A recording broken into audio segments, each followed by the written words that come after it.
for the King James Bible, which was published in 1611. And after that, in that century, 1601 to 1700, dyan po si John Bunyan. Si John Bunyan naman po, after the publication of the King James Bible, siya po ay na-save because of his wife, and later became a preacher of the Word of God. Ang ginawa niya naman po, his contribution to the perpetuity of the King James Bible was that he was fearless in preaching the Word of God, and because of this, na imprisoned siya, he was incarcerated because of preaching the Word of God, but that did not stop him. He became the writer and the author of Pilgrim's Progress, na makikita natin if nabasa niyo ang kanyang book, is very much inspired by the King James Bible. And many lives have been changed because of also his writings.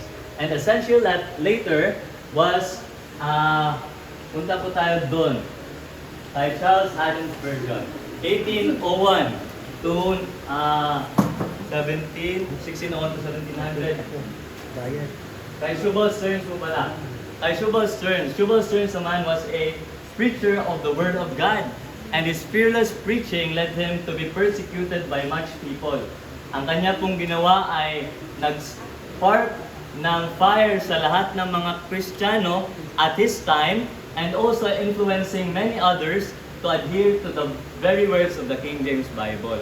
And so perpetuated the King James Bible in 1701 to 1800s, which leads us to Charles Haddon Spurgeon. Charles Haddon Spurgeon was a prominent preacher of his time. Kilala natin siya with his sa kanyang mga devotionals like Lectures to My Students, which influenced many preachers today. He was known as the Prince of Preachers, a preacher in England. He was pastor of, I think, a Baptist temple in England. And during his time was a very difficult time. His time began with the resurgence of the Catholic faith, which was a very difficult challenge, as the Catholic Church was propagating false doctrines contrary to the King James Bible. But even in that persecution, even in that challenge, Charles Haddon Spurgeon adhered to the Word of God, using the King James Bible, influencing many lives, many future preachers with his teaching. He was a Bible teacher. So, yun po. Marami po siyang naturuan. Nakikita naman po natin sa kanyang libro, Lectures to My Students. And because of this, those future preachers, future missionaries, future pastors went throughout the world preaching also the King James Bible, which contributed to the perpetuity of the King James Bible. And after this century was 1901 to 200, so mas malapit na sa atin. Dito naman po tayo kay Andrew Vanderbilt, also known as God Smuggler. If you know his story, he was very much instrumental for the paglaganap ng King James Bible sa buong mundo. Ang ginawa niya po, he went to communist Russia. If for everybody's information, ang communism po sa Russia ay ginawa nila, pinagbawal nila ang any religious materials or text materials, which includes the King James Bible. But despite of this, si Andrew Vanderbilt, also known as, most commonly known as Brother Andrew by the Russians, what he did was gumawa siya ng iba't ibang paraan para lang ang King James Bible ay pumasok kahit sa communist Russia. Gumawa siya ng mga suitcase with false bottoms para ilalim nun, hindi ma-detect ng mga officers na meron pala siyang mga King James Bible na pinasok doon. Also luggages.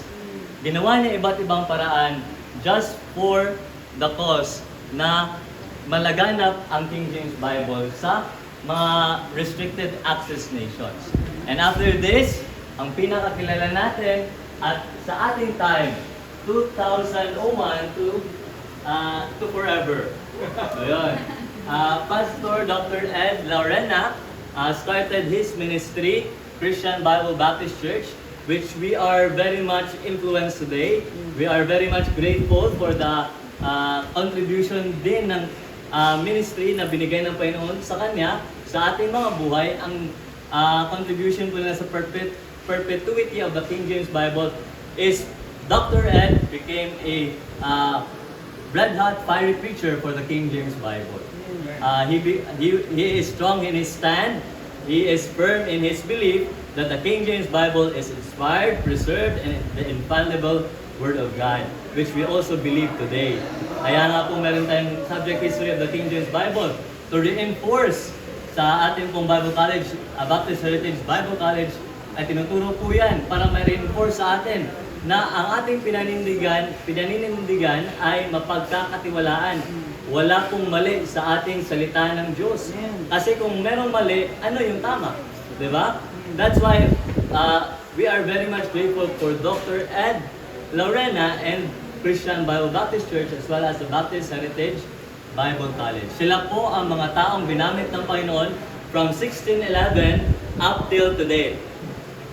That's why the King James Bible is still perpetuating despite of the challenges, the test of the times. On my right po is another cardboard replica of what they use as a printing press. So this is called a Franklin's press.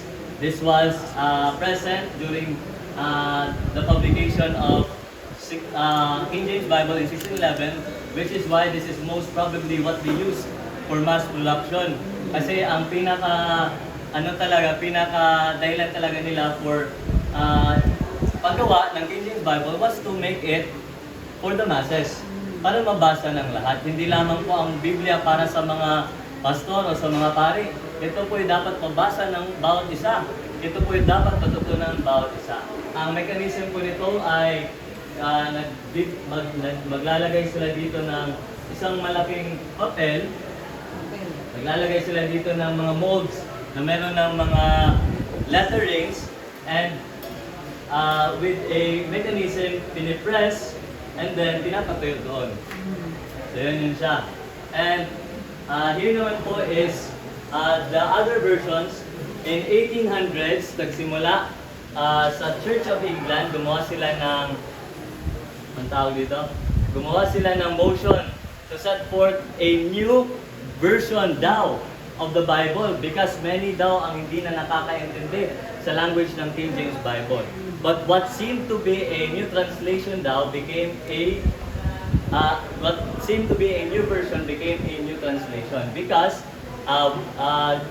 Westcott and Hort, two of the theologians na ginamit para gumawa ng versions na to, ay nag-insert or nag-inject ng two erroneous manuscripts, which was the Codex Vaticanus and Codex Sinaiticus, which proliferated the versions of corruption.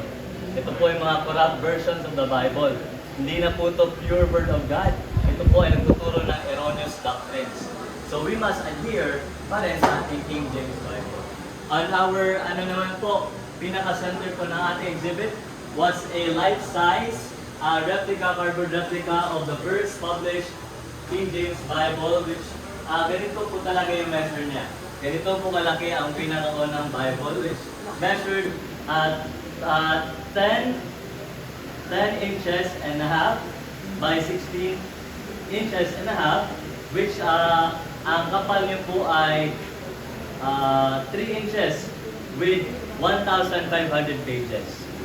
So yun po yung pinakaunang Bible. Kaya salamat na lang po sa modern technology na meron na tayong pocket Bibles, meron na tayong handy Bibles. Kasi just imagine, magdala-dala ka ng ganito kalaking Bible.